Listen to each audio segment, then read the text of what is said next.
મધ્ય પૂર્વમાં વધતા તણાવ વચ્ચે ઇઝરાયલ અને અમેરિકા જે યુદ્ધ કરવામાં આવી રહ્યા છે, અમેરિકા દ્વારા ઈરાન પર થયેલા હુમલાના પ્રભાવથી આંતરરાષ્ટ્રીય વિમાન સેવાઓ પર અસર પડી ગઈ છે। આપણે જણાવી દઈએ કે સાઉદી અરેબિયાએ કેટલાક ફ્લાઇટો બંધ કરી દીધી છે। તેના પગલે સાઉદી અરેબિયાએ કેટલીક ફ્લાઇટો સ્થગિત કરતા વડોદરાના અનેક યાત્રીઓ મુશ્કેલીમાં મુકાયા છે।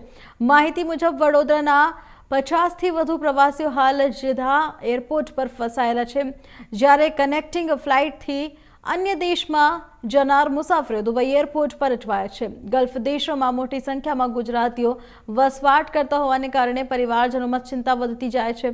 વડોદરાના વ્યાપારી ફારૂક મેમડ પરિવાર સાથે ઉમરા કરવા મક્કા મદીના ગયા હતા અને હાલ જેદ્દાહમાં અટવાયેલા હોવાનું જાણવા મળ્યું છે। મારું નામ ફારૂકભાઈ સોની છે।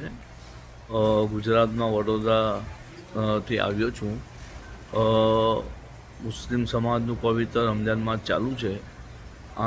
આજે હું અહીંયા મક્કામાં છું, ઉમરા માટે આવ્યો છું 2 દિવસથી। અને આ યુદ્ધની સ્થિતિ સર્જાઈ છે, જેમાં ગુજરાતના 700-800 લોકો છે એટલે બીજા આજે આવવાના હતા જે આવી નથી શક્યા।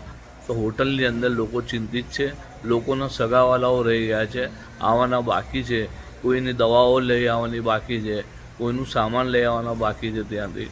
તો લોકો બહુ ચિંતિત છે અને અત્યારે ખાસ કરીને સઉદીની અંદર મક્કા શહેરમાં દુઆઓ ચાલુ છે કે ભાઈ આ જે યુદ્ધ છે એ જલ્દી બંધ થઈ જાય, લોકોને નુકસાન ના થાય। આ સમગ્ર વિશ્વની ચિંતાનો બહુ મોટો વિષય છે અને અત્યારે રમજાન માસ ચાલુ છે। ખાસ કરીને લોકો અહીંયા બંદગી કરતા આવતા હોય છે, તો બંદગી માટે આવવા માટે રૂકાવટ થતાં લોકોમાં એક ચિંતાનો વિષય છે।